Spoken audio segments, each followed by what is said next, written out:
Okay, this is a quick demo of the FMDataMigration FileMaker file. This file, the purpose of this file is to make use of the FileMaker command line interface to migrate live data into a FileMaker development database. When you open the FMDataMigration file, you first have to go to the settings pane, and in the settings pane you have to upload the zip file from the migration tool. The zip file is not included because it requires a FileMaker developer subscription license. It can be downloaded from this page. Once you have downloaded it, I have already downloaded it for this demo purpose, you have to add the zip files inside this configuration. So I'm going to add it now for the Mac version and the Windows version. There are two separate files. Those two files can be downloaded. Once you have done that, we are going to the configuration itself because we are going to migrate our live data in our new development database. I've prepared for this demo purpose already a folder with a live database, this one, and a clone from a development database. What you first have to do, of course, if you are not having a clone, is open the live database or the development database and create a clone from that.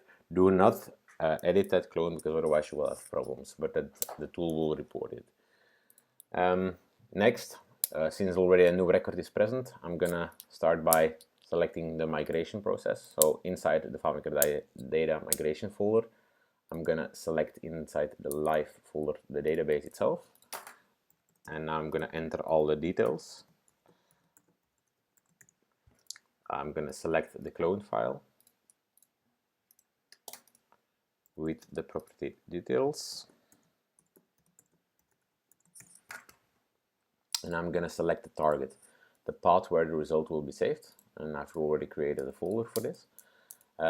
Additionally, you have some options you can configure. I always configure this one, for example, override. If a file is already present inside the result folder, it will be overridden. These other options, it's described what the purpose of it is.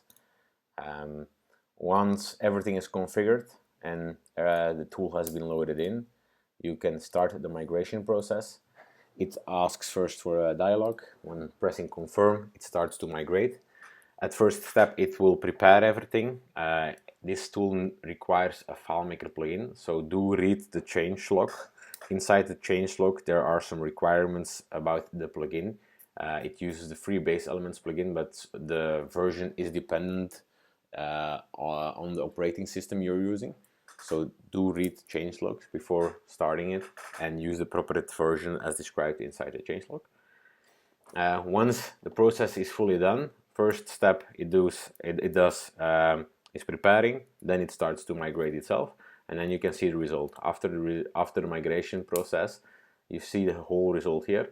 As you can see the errors and some warnings which can be checked out by the developers. It's just an aid process of what has been done in the background, and triggers warnings for developers, like for example, okay, there are new tables, are those the correct tables, fields, etc., etc. So that's the purpose of this tool, and that's how to use it.